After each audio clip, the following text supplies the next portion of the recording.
Bonjour et bienvenue. Bonjour, bienvenue à chacun et chacune d'entre vous. Je suis Joël Chouinard, le vicaire général du diocèse, et ce matin, je vais agir à titre d'animateur et de modérateur. Tout à coup, ça chauffe, sa température.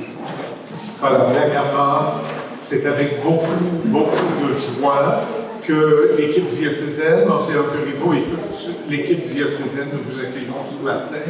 Ce genre de rendez-vous pastoral administration, comme tous les autres rendez-vous, sont faits pour vous. Nous sommes à votre service de différentes façons. Et c'est un moyen ce matin de vivre ensemble la mission qui est la nôtre, avec les exigences qui sont les nôtres. Je laisserai Pierre Lefebvre tout à l'heure présenter notre conférencière, mais pour tout de suite, je veux déjà vous dire... On fait ça? On va chanter? Non. On pourra allumer nos lumières pour remercier la conférencière. Mais là, pour le moment, on ferme tout, s'il vous plaît, pour qu'on puisse bénéficier d'une période tranquille, sans sonorité de toutes sortes. Vous avez reçu à l'entrée une pochette dans laquelle vous avez le déroulement de l'avant-midi, qui a été passé de façon très simple, l'intervention de notre conférencière, et ensuite, on s'écoute mutuellement. On ne va pas débattre, on va s'écouter. À travers vos questions, on va profiter bien sûr de l'expertise de notre conférencière dans cette période d'échange. Et nous aurons bien sûr une pause. Et vous savez, pendant la pause, on se parle beaucoup. Et c'est très heureux. Avec un café et un jus, c'est l'occasion de faire connaissance et c'est très précieux. Alors, je laisse tout de suite la parole à notre évêque, Monseigneur Louis Corriveau.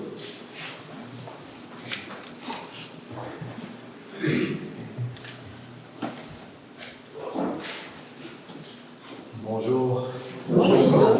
J'ai pensé, je me disais, quelle parole de Dieu on pourrait prendre ce matin pour commencer.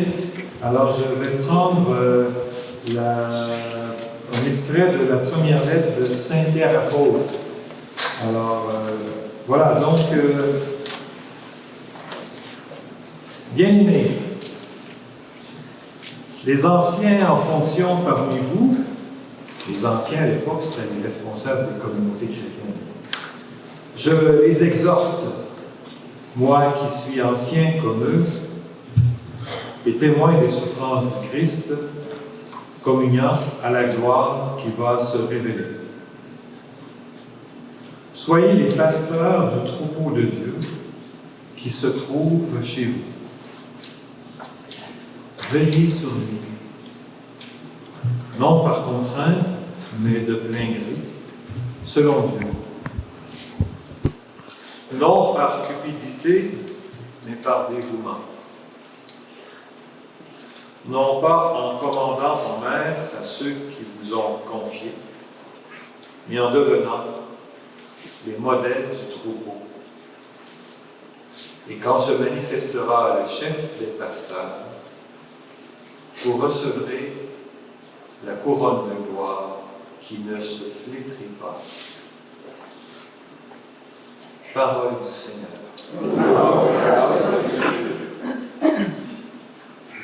Veillez sur le troupeau.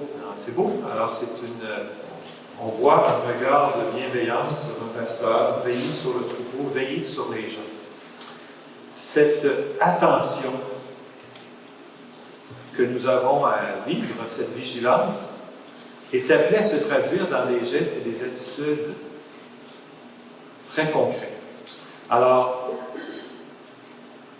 moi, je me rends compte depuis 1 an ou 2, pour différentes raisons, que nous sommes appelés de plus en plus à être vigilants. Dans le bon sens. Pas vigilant dans le sens où on se surveille, vigilance dans le sens que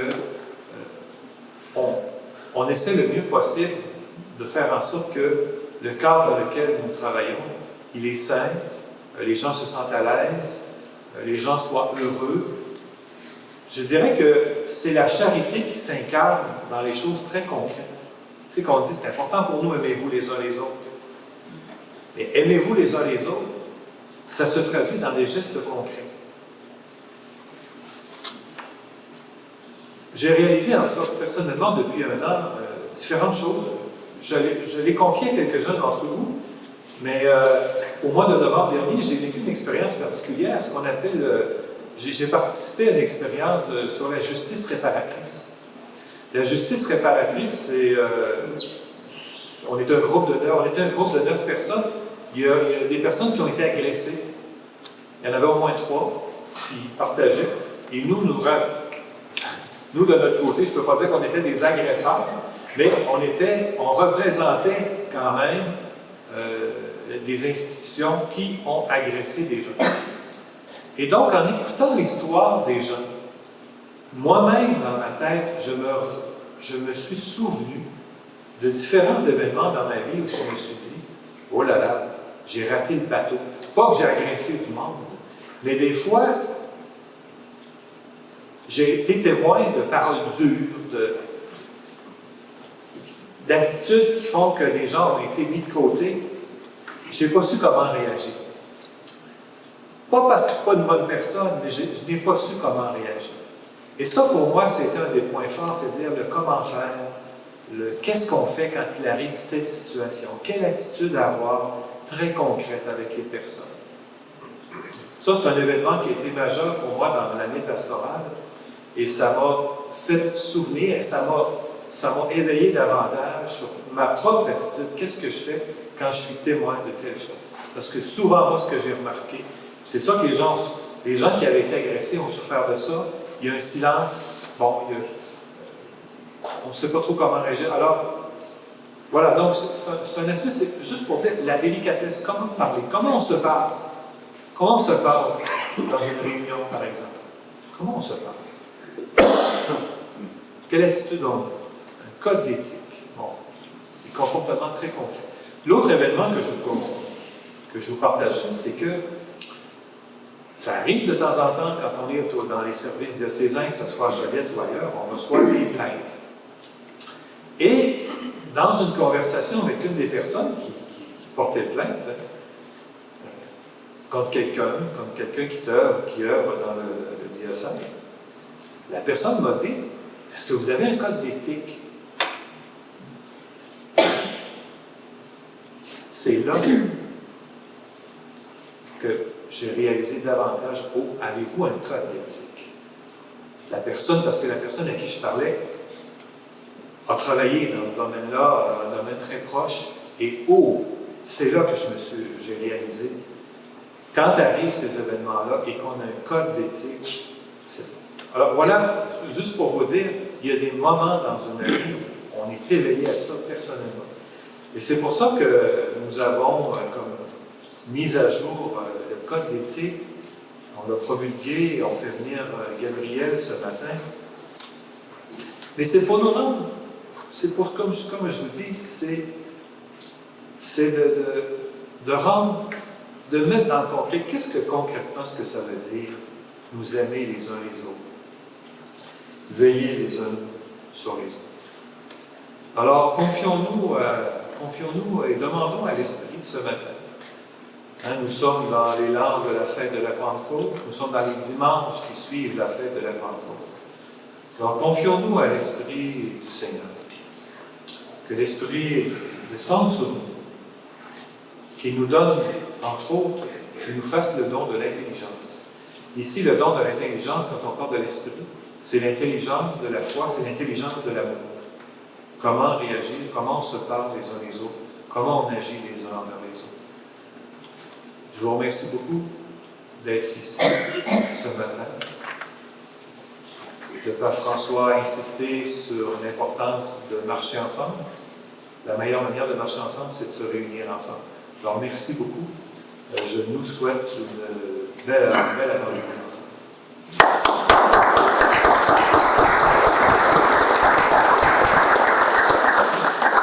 Merci, Monseigneur Corriveau. J'ai oublié un petit détail. On est filmé. Pas vous, mais la conférencière. Parce qu'on a voulu faire de ce moment d'intervention de notre conférencière un temps qui pourrait peut-être servir à nouveau dans vos différents milieux. Alors, Gilles Ferland, notre directeur des communications, vous dira dans un éventuel communiqué comment faire pour prendre cette captation-là pour peut-être avec vos assemblées fédérées autour de vous, pouvoir revoir, réentendre un peu ce que va dire notre conférencière. Alors, j'invite maintenant M. Pierre Lefebvre, chancelier au diocèse, qui va nous présenter notre conférencière.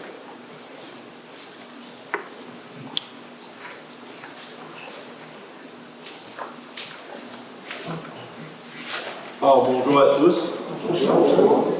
Alors, je remercie Gabriel d'avoir accepté de venir ce matin pour faire un entretien sur le code d'éthique du diocèse de Joliette.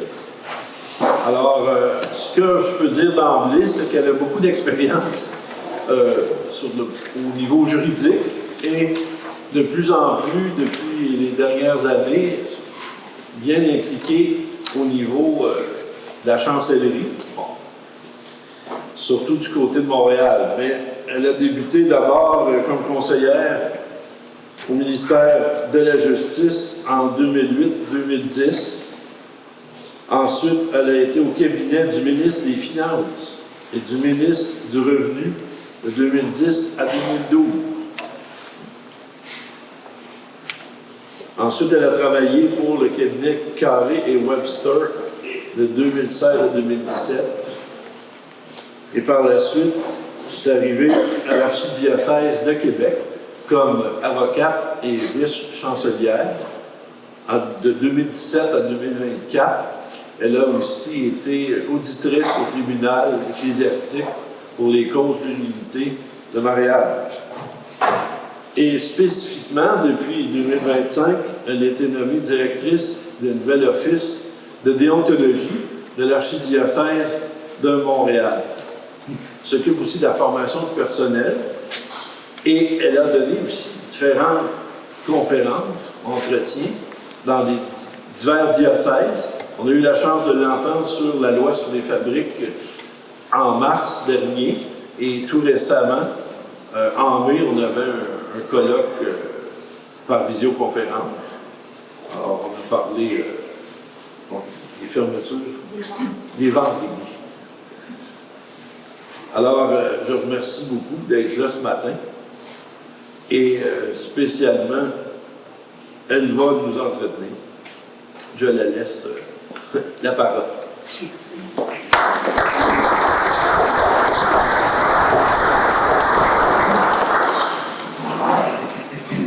Oui, comme ça, je peux. Et merci, bienvenue à chacune de vous. C'est un plaisir d'être avec vous ce matin. Malgré la température, vous avez été braves. La pluie, donc de se rendre ici, c'était un petit peu dangereux avec la pluie, mais je me suis rendue saine et sauve. J'espérais qu'il n'y ait pas de problème. Mais je suis très heureuse d'être ici ce matin. C'est Monseigneur Corriveau, son invitation de venir vous présenter. Je pense que plusieurs ont sans doute lu déjà là, le code d'éthique et de conduite du diocèse de Joliette. Alors, comme c'est dit dans le code, c'est un code qui a été inspiré du code de Québec et de Montréal. Alors, j'ai travaillé dans les deux diocèses. Je travaille maintenant à Montréal, je travaille à Québec. Alors, je connais bien ces codes. Alors, le code d'éthique de Joliette constitue un document fondamental qui encadre les comportements, les attitudes et les responsabilités de toutes les personnes appelées à œuvrer au service de l'Église diocésaine. Alors, on dit qu'il s'adresse explicitement au personnel mandaté ou nommé au personnel de soutien administratif, ainsi qu'aux bénévoles qui sont engagés dans les paroisses, les activités diocésaines paroissiales. Alors, le code a été adopté par Monseigneur. En fait, il est adopté le 29 janvier dernier, et puis il est entré en vigueur le 1er février 2026. Alors, il s'inscrit dans une volonté claire de promouvoir une culture organisationnelle fondée sur la justice, l'intégrité et le respect de la personne humaine. Alors, comme Monseigneur le dit, c'est vraiment dans le cadre de la prévention qu'on prend un code de conduite et d'éthique. Parce qu'on sait que, je ne vous apprends rien, il y a eu des actions collectives, il y a eu des montants qui ont été déboursés pour ça, des gros montants, un peu partout dans les diocèses du Québec. Et puis, alors c'est certain que maintenant, les évêques ont ce souci-là de réagir, pas juste par après, mais à l'avance, hein, de vraiment mentionner ce qui doit être fait et ce qui ne doit pas être fait. Les valeurs, les comportements acceptables, ceux qui ne le sont pas. Puis, en cas d'infraction, ben, il y a un processus. Il y a un processus de plainte, il y a un processus, justement, pour s'assurer que ces comportements-là n'aient pas leur place dans le diocèse de Joliette. Alors, ce document répond à un contexte ecclésial et social marqué par une exigence accrue. C'est vrai que j'ai pas... c'est moi, d'habitude, il y avait quelqu'un qui le faisait. Je suis désolée. Veux-tu que je le fasse? Oui, ça va peut-être être... Je le sais. Oui. Je sais tout de suite. Complexe, porte d'entrée. OK. Je suis encore en première dedans. Alors, oui, alors c'est ça. Ce code-là vise vraiment là, à offrir un cadre de référence commun, qu'on puisse le comprendre, l'appliquer, afin d'orienter les décisions et les comportements dans des situations parfois complexes et rencontrées dans le milieu pastoral. Alors, en ce sens, ce code ne se limite pas à une liste de règles, mais ça propose une vision éthique cohérente, inspirée à la fois par l'Évangile, la tradition chrétienne et les normes civiles contemporaines. Le code d'éthique et de conduite se veut également un outil de prévention. Comme je l'ai dit, il cherche à garantir un climat sain et sécuritaire pour toutes les personnes en contact avec l'Église. Alors, c'est sûr que c'est pour nous, pour toutes les personnes qui sont à l'emploi, bénévoles, mais aussi pour tous les fidèles. Alors, ça s'applique, ça vise les personnes qui travaillent, les personnes qui sont bénévoles, mais ce qu'on veut, c'est vraiment un climat sécuritaire pour tous, et en particulier pour les personnes mineures et les personnes vulnérables. Alors, il complète d'autres documents normatifs déjà en vigueur, notamment le protocole diocésain de prévention et de gestion des abus. Je pense que vous connaissez déjà le protocole diocésain.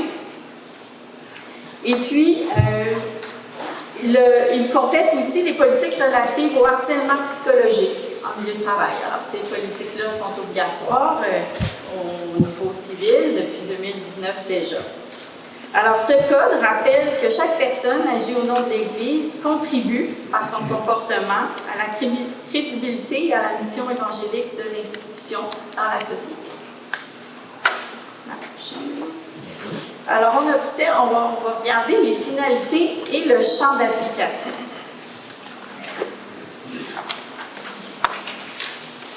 Alors, l'objectif principal du Code d'éthique et de conduite du diocèse de Joliette, c'est de définir un cadre général à l'intérieur duquel doivent s'inscrire les attitudes, les comportements et les pratiques professionnelles de toutes les personnes qui œuvrent au service de l'Église. Il vise à assurer une cohérence entre la mission évangélique proclamée et les gestes posés au quotidien dans les relations pastorales, administratives et communautaires. Alors, en ce sens, le Code constitue une expression concrète de l'engagement de l'Église à servir dans la justice, la dignité et l'intégrité. Alors, un deuxième objectif fondamental du Code est la prévention de toute forme d'abus, qu'ils soient sexuels, spirituels, psychologiques ou financiers. En identifiant clairement les valeurs à respecter et les comportements attendus, Le document permet de réduire les zones d'ambiguïté et de renforcer une culture de vigilance et de responsabilité partagée. Il rappelle que la prévention passe autant par des règles claires que par des attitudes empreintes de respect, de prudence et de professionnalisme.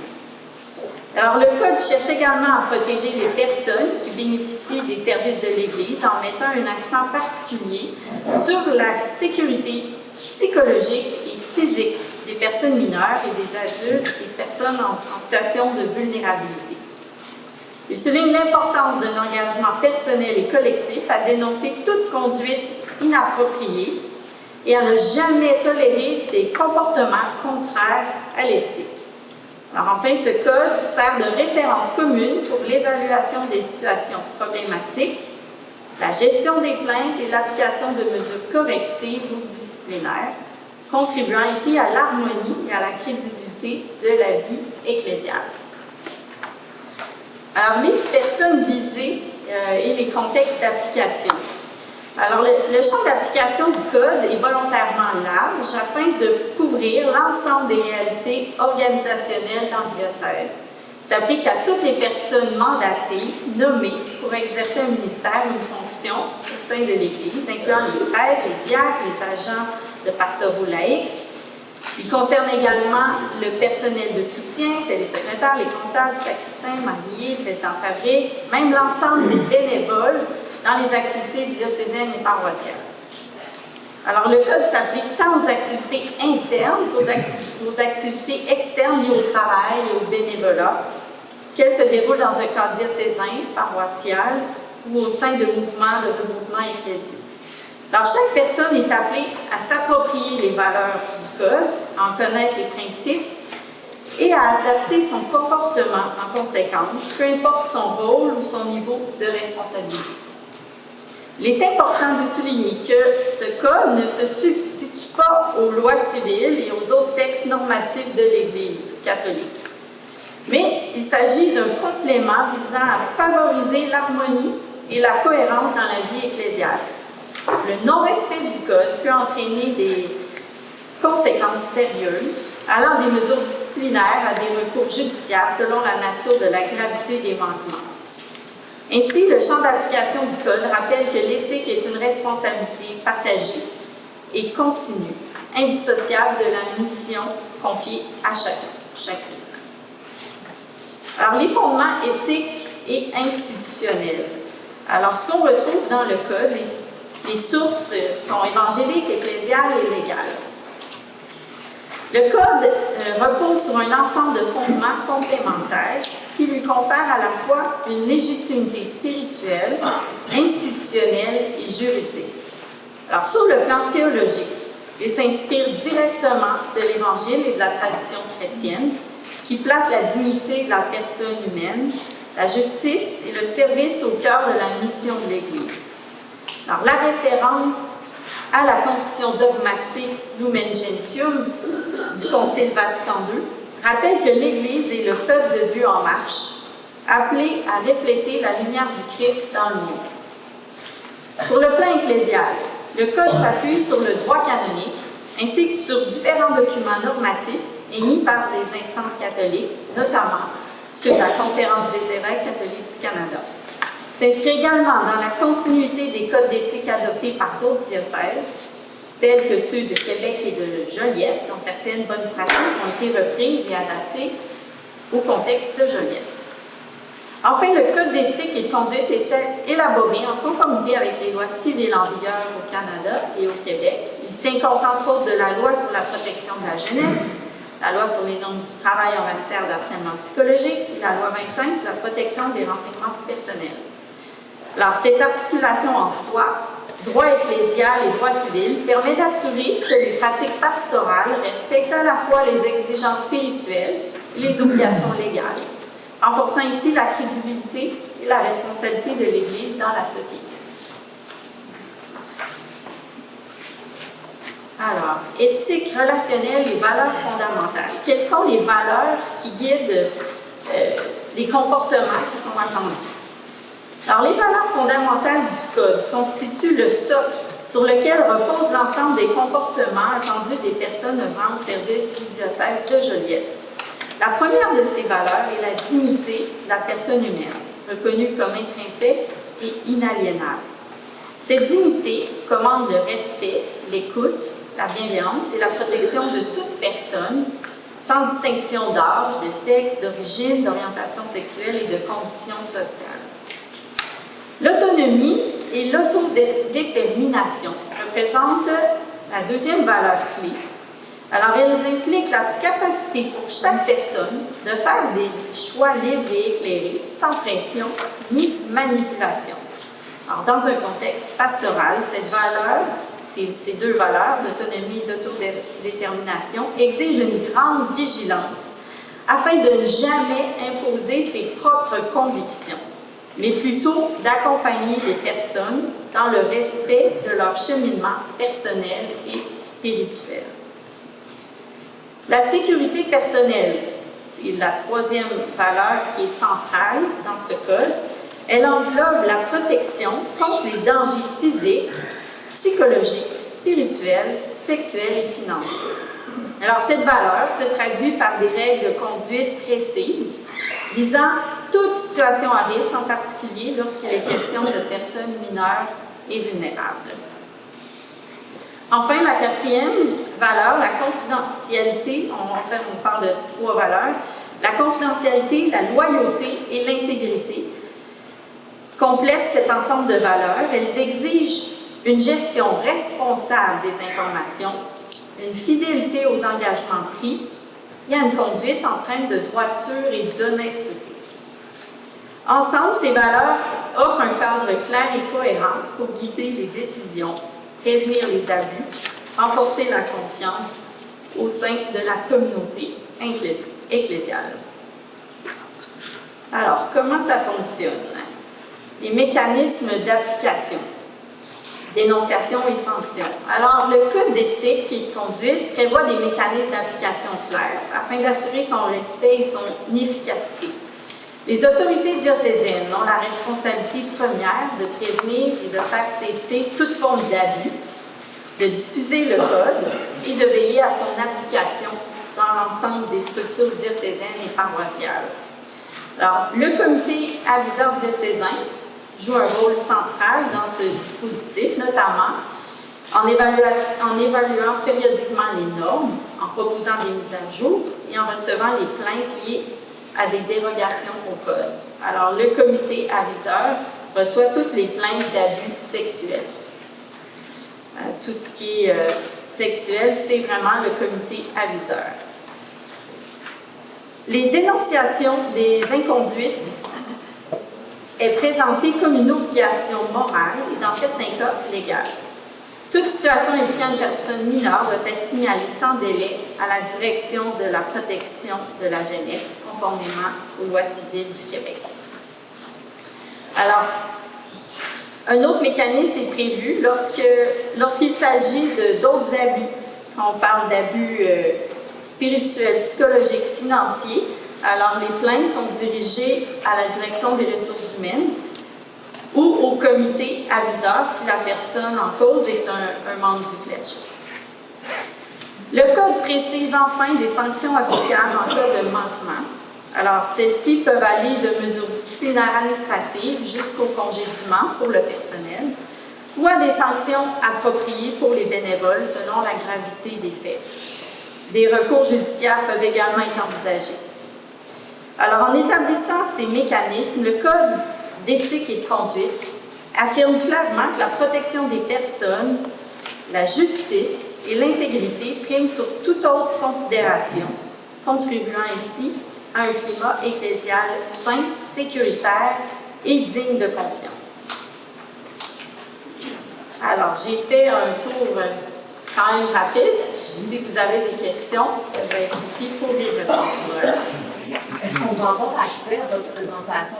Je pourrais la faire, oui. Je pourrais la faire suivre. Merci. Sans problème. Voilà.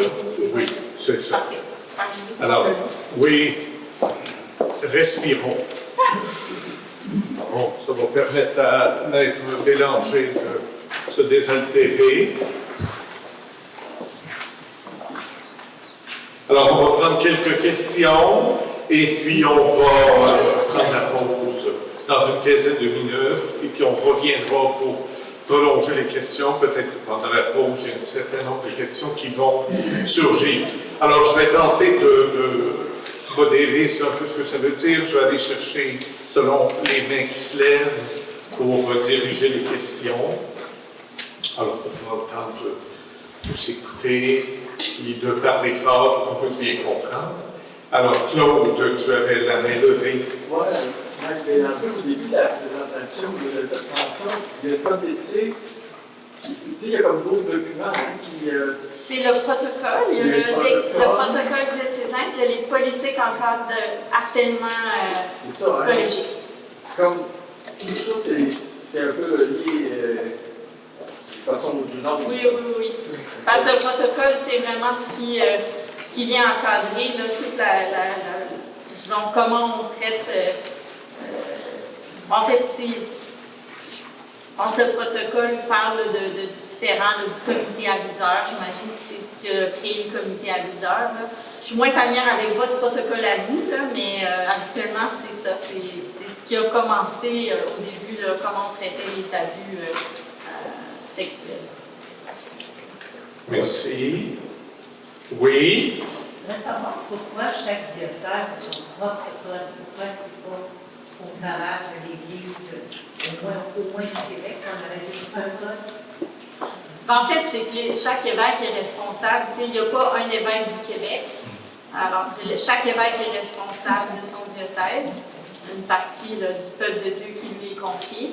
Et oui, ils pourraient peut-être éventuellement se parler, mais c'est parce que dans chaque diocèse, des fois, il y a des spécificités. Tu sais, comme, mettons, à Montréal, il n'y a pas le comité aviseur, c'est pas le comité qui reçoit les plaintes. À Montréal, la personne qui reçoit les plaintes, c'est un ombudsman indépendant. Alors, déjà là, la procédure est différente. Il y a des modifications comme ça qui peuvent arriver. Alors, d'un diocèse à l'autre, les choses peuvent changer là, en fonction de ce qu'on a fait comme norme. Les grandes lignes se tiennent, ça revient à la même chose, mais des fois, sa façon d'appliquer va être différente. Alors, c'est un peu ça. Autre question? Oui. Vous avez dit, ici, dans le diocèse de Joliette, le comité aviseur, entre autres, pour les abus sexuels, puis ça l'a fait l'objet, je pense, de la dernière rencontre qu'on a eue, c'est ça, hein, qui a été présenté, qui avait une rencontre ici, là, sur le harcèlement psychologique, tout ça. Puis vous avez dit, si c'est des abus administratifs, puis là, j'ai perdu à qui on se réfère. Alors, dans le code, ce qu'on dit, c'est vers la fin, là, la partie 8, on parle en situation d'une plainte pour d'autres abus. Alors, c'est auprès de la direction des ressources humaines. Mais si la personne en cause est un membre du clergé, c'est le comité aviseur. Si vous permettez, Mme Bélanger, c'est ça. C'est un peu la spécificité. Puis ensuite, vous redire qu'actuellement, depuis le décès de l'abbé Jean-Paul Laferrière, alors les ressources humaines, il n'y a pas de direction comme telle. On est à la prévoir, mais il n'y en a pas. Alors, ce qui fait que les plaintes arrivent au bureau du vicaire général. Et dépendamment de la nature, alors soit que je réfère directement au comité aviseur, ou bien qu'avec Monseigneur, on essaie j'allais dire de régler, c'est pas nous qui allons régler, mais on essaie de conduire au mieux la plainte et la résolution de la plainte. Oui. Oui, on aura tout à l'heure le président du comité aviseur, Denis Boudreau, je le présente déjà, et interviendra pour préciser ces choses-là. Si vous en avez encore des questions, vous le direz. C'est important que ce soit clair pour tous. Alors, on revient à la présentation. Oui. Je veux savoir s'il y a un document qui donne une définition claire de l'abus spirituel ou l'abus du pouvoir.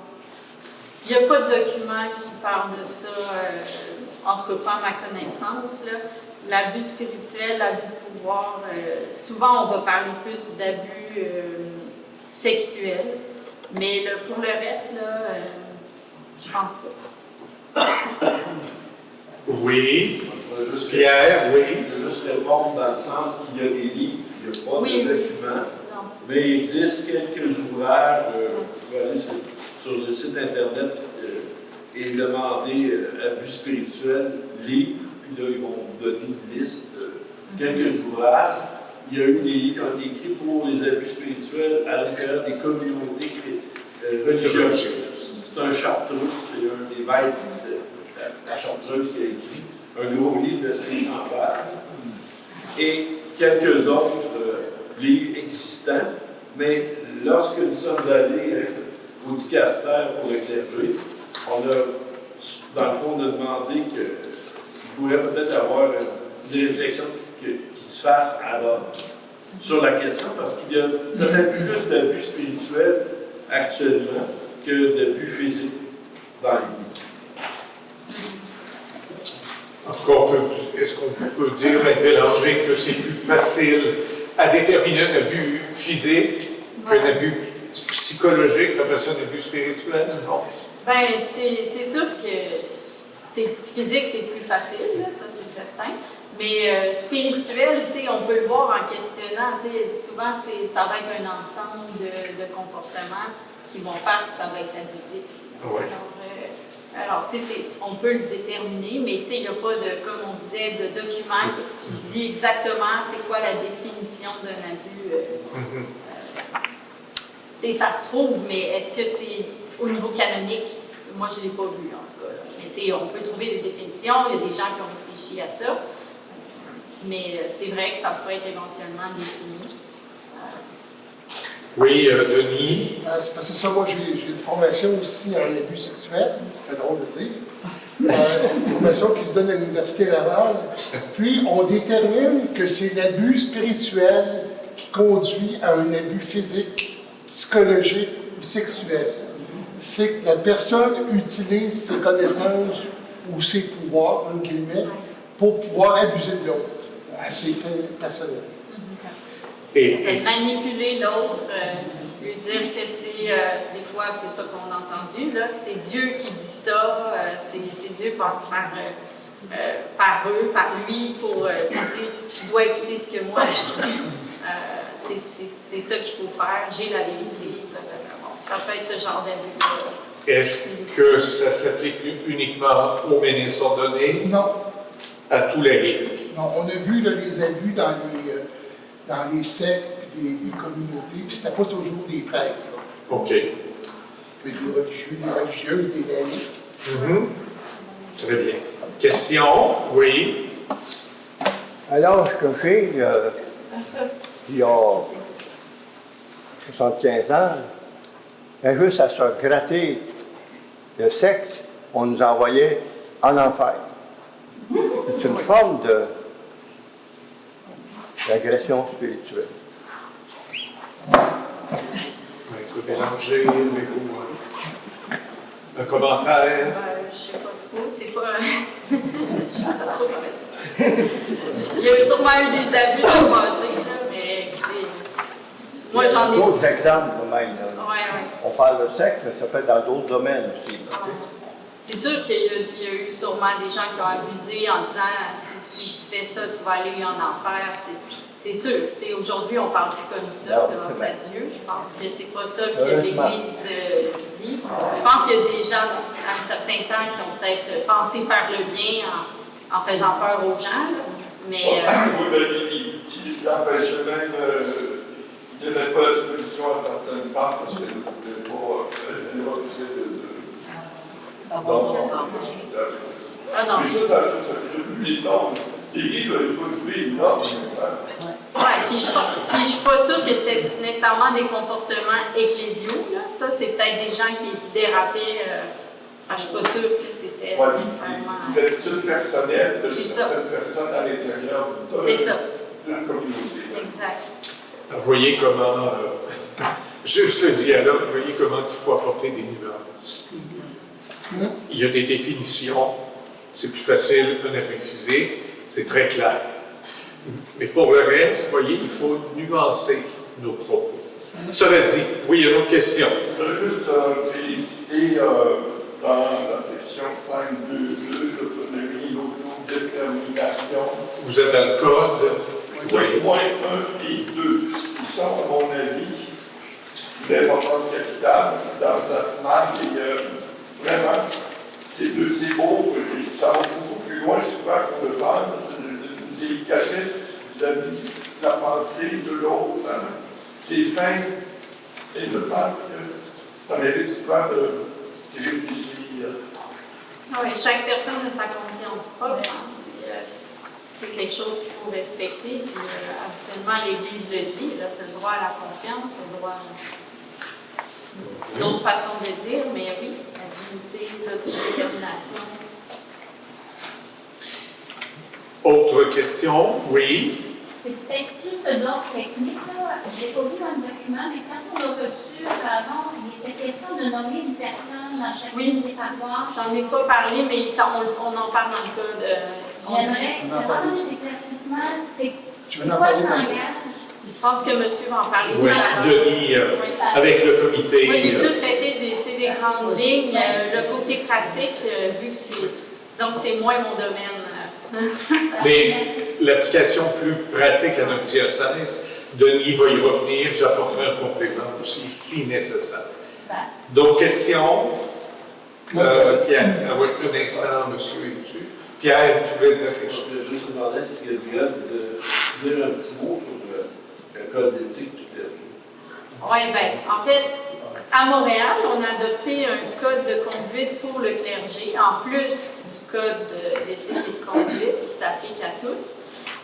On l'a fait vraiment spécifiquement pour le clergé parce que on a pensé qu'il était nécessaire d'avoir des règles plus pratiques. Alors, tu sais, ça, on parle plus de valeurs, on parle, bon, il y a oui, il y a de l'éthique et de la conduite, mais dans le code qu'on a adopté à Montréal est plutôt pratique.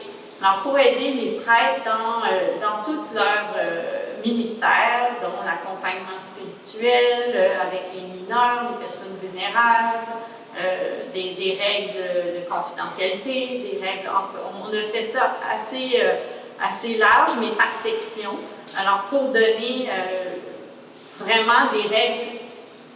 Puis c'est pas nécessairement, là, on n'a pas toutes les règles dans le code, tu sais, on le dit, c'est encore une façon, c'est d'aider la prévention, c'est d'aider à avoir des comportements bienveillants. On veut éviter les malentendus, parce que souvent, on le sait que des plaintes, ça peut souvent commencer par un malentendu. On parle aussi de toucher, de voir dans quel contexte c'est bien ou ça ne devrait pas arriver. Alors bref, ce code-là permet d'adresser un peu toutes ces questions-là. Et puis, c'est aussi bien parce qu'on le sait, bon, il y a de plus en plus de prêtres qui viennent d'ailleurs. Alors, des fois, s'inculturer, ça se fait pas du jour au lendemain. Alors, en ayant un code avec des règles claires, assez claires, ça aide. Et puis, à Montréal, c'est ça, tous les prêtres devaient le signer. Et puis, c'est vraiment une façon encore d'augmenter la prévention. Alors, j'étais la semaine passée à Saint-Hyacinthe, parce qu'à Saint-Hyacinthe, ils ont décidé d'adopter le même code que nous, on a fait. Alors, donc, c'est un autre outil de prévention. Et puis, voilà. Très bien. Merci, monsieur Etu. Vous avez au niveau de la signature pour les gens, les bénévoles. Posez votre question, puis je vais Ça fait partie de la présentation aussi. Mais posez votre question, on a la chance aussi d'avoir Maître Bélanger. Selon, dans le texte, là, vous trouverez ça tout le monde au Code d'éthique 4.1. Et on parle des prêtres, des laïcs, des meurtriers, etc. Les bénévoles. Un bénévole, pour moi, c'est pas payé. Un bénévole, c'est pas payé. Donc, on paye des gens pour des activités, pour des chantiers, pour de la musique. Est-ce que ces gens-là vont avoir l'obligation de signer le code d'éthique? Bien, on parle du personnel mandaté, nommé, le personnel de soutien. On n'a pas mis pour la musique, mais tant qu'à moi, tu sais, si tu viens en soutien à la paroisse, c'est ça aussi. Là. Alors, c'est important qu'on sache, parce que pour que ça soit clair. Moi, personnellement, je ferais signer tous ceux qui ont un rôle actif dans la paroisse. Merci. Bénévole. Oui, bénévole, mais aussi mais quelqu'un qui vient chanter, qui est en contact avec, qui peut être en contact avec l'équipe, les gens, les enfants, les personnes vulnérables. Donc, tous ceux qui sont actifs, oui. Très bien. OK, merci. On y reviendra avec Denis. Oui? En complément, bonjour, en complément de précision à la question de monsieur, est-ce qu'on parle ici d'un rôle ponctuel de service? Alors, si c'est un rôle ponctuel, est-ce que ce ne serait pas le rôle de l'équipe de la paroisse d'encadrer l'activité en question, tout simplement? Parce que là, ça devient un peu lourd d'intégrer ces personnes-là qui sont occasionnelles, n'est-ce pas? Je ne sais pas. Il y a des gens occasionnels mais récurrents, tu sais, je veux dire. Alors, il faut arriver disons, à contacter tous les gens qui viennent à chaque année dans nos paroisses. Oui. Alors, je pense dès qu'on a un service puis qu'on le rend, peut-être une fois dans l'année, mais on le rend quand même une fois dans l'année à chaque année. Alors. Monsieur Etu, ça va, c'est réglé, monsieur? Juste un éclaircissement, je comprends le clergé, le prêtre, on ne parle pas de pasteur. On est bien dans une situation de chrétien, dans une école d'éthique ou de chrétien. Oui, moi j'ai parlé, parce qu'on m'a posé la question pour le code du clergé à Montréal, mais ça c'est pas votre code de conduite et d'éthique. Vous, c'est pour tout le monde. Alors, tout le monde étant le personnel bénévole, les prêtres, les diacres, les... sont là. Exactement. Si les pasteurs, c'est pasteur aussi. C'est la même chose. Oui. Une autre façon de dire. Autre question? Oui? Y a-t-il des particularités par rapport aux réseaux sociaux? Qu'est-ce que vous voulez dire? C'est parce qu'ici, je vois qu'à 5, 2, 3, numéro 8, là, utiliser les technologies de réseautage social avec prudence. C'est tout, il n'y a pas d'autres... Bien, en tout cas, dans le code, c'est ça. Est-ce qu'éventuellement, il pourrait y avoir d'autres règles? Ça, c'est à vous de voir si c'est nécessaire. Mais c'est sûr que je sais qu'on en parle de plus en plus. Puis des fois, il y a des abus sur les réseaux sociaux. Alors, c'est sûr que ça fait partie, si on a un réseau social dans une paroisse, ça fait partie du milieu paroissial. Alors, il faut le faire d'une façon cohérente. Ouais. Oui, Denis? C'est les mêmes valeurs. Hein? Lorsqu'on parle là, de confidentialité, c'est autant dans les réseaux sociaux que dans la paroisse. On parle de loyauté, d'intégrité. Donc, si, mettons, vous parlez contre votre curé sur Facebook, mais là, on entrave à la loyauté qu'à l'intégrité. Donc, c'est les mêmes valeurs qu'on peut appliquer autant dans le présentiel que dans le virtuel. Exact, c'est ça. Merci. D'autres questions? Oui? Oui. Est-ce qu'on pourrait, à tous les 5-6 ans, faire des vérifications, s'il n'y a pas des modifications qu'on devrait faire au code? Bien, j'imagine que habituellement, tous les textes sont révisés après un certain nombre d'années. En tout cas, à Montréal, on fait des révisions quand même assez souvent. Peut-être pas tous les ans. Mais c'est certain que c'est des choses qui peuvent... s'il y a des problèmes qui surviennent et qu'on voit qu'on peut le régler en le traitant dans le code, bien, on l'ajoute. Ou s'il y a quelque chose qui n'est peut-être pas assez clair, on le corrige. C'est sûr que ça se fait. Pierre? Juste pour répondre à fond, c'est que c'est moi qui porte le dossier des textes avec le comité aviseur.